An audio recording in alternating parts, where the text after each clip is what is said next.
गुरु ब्रह्मा गुरु विष्णु गुरुर्देव महेश्वर गुरु साक्षात् परम ब्रह्म तस्मै श्री गुरुवे नमः। सदाशिव समारंभां शंकराचार्य मध्यमाम् अस्मदाचार्य पर्यन्तां वंदे गुरु परंपराम्। ओम श्री गुरुभ्यो नमः।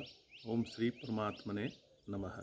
हम लोग जनक याज्ञवल्क संवाद पढ़ रहे हैं जो श्री गुरुदेव द्वारा रचित है एवं बृहदराण उपनिषद पर आधारित है। नारायण गुरुदेव भगवान कहते हैं कि हे सौम्य, मुनि याज्ञवल्क ने राजा को जो बताया कि ईश्वर जैसे देश काल निमित्त आदि उत्पन्न कर बाह्य जगत उत्पन्न करता है, उसी प्रकार यह देहस्थ पुरुष सपने में सब कुछ उत्पन्न कर लेता है। इस संबंध में कहा था कि ब्राह्मण वाक्य ने भी समझाने के लिए सब शरीरों में विद्यमान आत्मरूप परमेश्वर को स्वप्न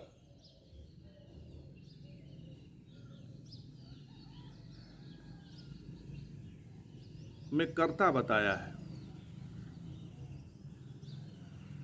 उन्होंने 4 ब्राह्मण वाक्यों का अर्थ एवं तात्पर्य बताने की प्रतिज्ञा किया था। जिसने 4 ब्राह्मण वाक्यों में 3 वाक्य का अर्थ तात्पर्य बता भी दिया, चौथे मंत्र का अर्थ बता दिया था, लेकिन उसका तात्पर्य विस्तार से बताने का प्रतिज्ञा उन्होंने किया था। तो अब चौथे ब्राह्मण तात्पर्य बताते हुए मुनि कहते हैं कि हे राजन, जिस स्वप्रकाश आत्मा का मैंने वर्णन किया, कोई भी लोग उसकी सही जानकारी नहीं प्राप्त करते। उससे अतिरिक्त उसकी क्रीड़ा के जो रथ आदि साधन हैं, जिन्हें श्रुति ने आराम कहा है, उन्हें ही लोग देखते रहते हैं। स्वप्न के बारे में भी क्या दिखा, यही सोचते हैं कि स्वप्न में मैंने क्या देखा। देखने वाले को नहीं देखा। जागृत में भी दृश्य विचार ही करते हैं, दृष्टा का विवेक नहीं करते। कोई भी लोग कहकर साधकों की दुर्लभता बताई, किसी ने भी नहीं देखा, ऐसा अभिप्राय नहीं है। तो ब्राह्मण मंत्रोद्धरण के बाद श्रुति ने बताया है कि सोए व्यक्ति को सहसा नहीं जगाना चाहिए। क्यों नहीं जगाना चाहिए? क्योंकि वैसा करना उसके स्वास्थ्य के लिए अच्छा नहीं होता। कभी ऐसा भी हो सकता है कि शरीर में जहाँ जैसी चेतना चाहिए, हड़बड़ी में उठने पर वहाँ वैसी चेतना न हो पाए, उसकी ओर भी स्पष्ट कर देते हैं। हे राजन, जिस समय यह आत्मा गहरी नींद में होता है या सपना देख रहा होता है, तब ऐसे एकाक जगाना नहीं चाहिए। सोते समय आत्मा रूप इंद्र हृदय में इंद्राणी से अलिंकित हुआ रहता है। यह पूर्व में बताया ही था। स्त्री पुरुष एकांत में रमण कर रहे हों और अभी क्रीड़ा में समर्थ हो, तो उन्हें यदि वहां से निकालना पड़े तो कष्ट होता है। स्वप्न और सुसुप्ति में इंद्र इंद्राणी भी आपस में मिले रहते हैं। जगने पर उनका बिछोह होना ही है, जिससे उन्हें अत्यधिक दुख होता है। इसलिए सोए व्यक्ति को जगाना नहीं चाहिए। इतना ही नहीं, व्यक्ति अचानक उठता है तो उसके शरीर की नाड़ियों में प्राणवायु यथा नियम संचारित नहीं हो पाती। इसलिए भी किसी को सहसा नहीं जगाना चाहिए। किसी को आवश्यक कार्य से महाराजा रात को अन्य किसी अप्रत्याशित समय में अंतःपुर से अचानक बाहर आए तो उसके सैनिक जल्दबाजी में रास्ते बेरास्ते दौड़कर उसके सामने उपस्थित होते हैं।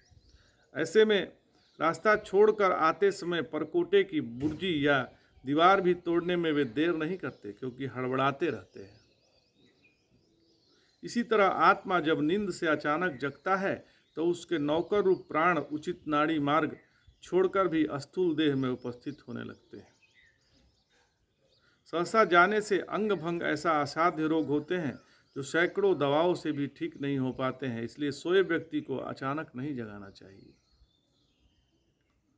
सोए व्यक्ति का या अपना चाहे कितना भी प्रिय कार्य उपस्थित हो, जानकार को चाहिए कि सोए को सहसा जगाने की कोशिश न करे।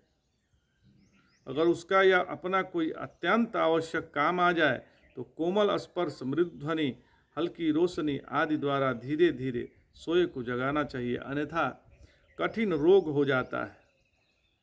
इंद्र इंद्राणी रूप दंपत को अचानक जगाकर अर्थात भावी सुख में रुकावट डालता है, और जगने वाले का तो अवश्य कोई पाप फलीभूत होता है, तभी उससे दुष्ट सुख छिन गया। सोए को अचानक जगाने का प्रसंगागत निषेध है। प्रकृतोपयोगी अभिप्राय है कि सोए को अचानक मत जगाओ। यह लौकिक प्रसिद्ध और शास्त्रीय निषेध सिद्ध करती है कि आत्मा देहादि से अतिरिक्त है, तभी सोते समय यहाँ से चला जाता है और जगने पर आ जाता है। यह बात वर्तिकार आचार्य श्री सुरेश्वर जी ने स्पष्ट की है। तो हे राजन, आत्मा स्वप्रकाश है, यह स्पष्ट हो जब अन्य प्रकाशों के बिना आत्म प्रकाश मिले, इसलिए सपने की चर्चा आई। वस्तुतः तो जागृत में भी द्वैत है नहीं। आत्मा से अन्य कोई प्रकाश जागृत में भी नहीं है। उसकी स्वप्रकाशता संदिग्ध हो, ऐसा संभव नहीं है। इस तारप्य से कहते हैं, सुनो हे राजन, जो यह आत्मा सपने में आता है वही जगता है। सपना हो या जागृत, आत्मा में कोई भेद नहीं है। ज्ञान से प्रपंच का विलय स्वीकार करने वाले बुद्धिमान महात्मा जन कहा करते हैं कि जागृत हो या स्वप्न हो, देश काल समेत जितने दृश्य हैं उनमें किसी तरह भेद नहीं है, क्योंकि आत्मसत्ता से अन्य दृश्यों की कोई सत्ता है ही नहीं है। यो जब भेदक उपाधि नहीं, तब अधिष्ठान भूत आत्मा में भेद का सवाल ही कहाँ पैदा हुआ। जागृत में भूत भौतिकात्मक दृश्य सहित देश काल जैसे आत्मा पर ही कल्पित है, उसी से सत्ता पा रहे हैं, वैसे ही सपने में भी यह आत्मा पर ही अध्यस्त हैं, उसी से सत्ता पाते हैं। अतः एक ही अधिष्ठान होने से जागृत व स्वप्न प्रपंचों में परस्पर भेद नहीं, और स्वतः तो सत्ता रहित होने से भेद प्रतियोगी ही नहीं हो सकते कि इनका आपसी भेद हो। यहाँ व्याख्यात श्रुति है जगत त्रिदेश एवं इत्यादि, उसका अर्थ है स्वप्न प्रपंच का अधिष्ठान आत्मा, जागृत प्रपंच का भी अधिष्ठान है। आत्मसत्ता से सत्ता वाले पदार्थी आत्म जागृत में देखता है, वैसे ही स्वप्न में देखता है, इसलिए परमार्थ दृष्टि से किसी में भेद नहीं है। हे राजन, कुछ वादी कहते हैं कि देश अन्य कोई देश और काल में अन्य कोई काल नहीं रहता, उसी में वही वस्तु अर्थात देश में स्वयं वही देश और काल में स्वयं वही काल इस ढंग से रह भी जाता है। व्यवहार में उपयुक्त होते हैं। वादियों का यह कथन ठीक ही है, व्यवहार सार्थक ही हो यह जरूरी नहीं है। विकल्प नामक वाग्य व्यवहार होता है जिसका अर्थ कुछ नहीं होता, उसी प्रकार देश में देश है, काल में काल है, घट में घट है इत्यादि देशादि का व्यवहार हो, इससे क्या विरोध है। और होता ऐसा व्यवहार देश को विभु अर्थात सब देशों में रहने वाले कहते हैं, काल को नित्य अर्थात जब समय रहने वाले कहते हैं। इसी प्रकार तदात्म से घट में घट रह जाता है। इस विचार का तात्पर्य है कि देशादि की नहीं वास्तविकता हो, ऐसी बात नहीं। कोई कहीं नहीं मानता कि केवल व्यवहार किसी चीज की सत्यता में पर्याप्त हेतु है। व्यवहार सत्य से ही होगा, यह नियम नहीं। गाली देने में झूठी बात बोलते हैं, फिर भी झगड़े का व्यवहार बखूब निभ जाता है। सत्य से व्यवहार होगा ही, यह भी नियम नहीं है। ब्रह्म स्वरूप आनंद सत्य है, परलोक में उसका कोई व्यवहार नहीं है, इसलिए व्यवहार जनक होने से भेद का असत्य नहीं हो सकता, यह बात गलत है।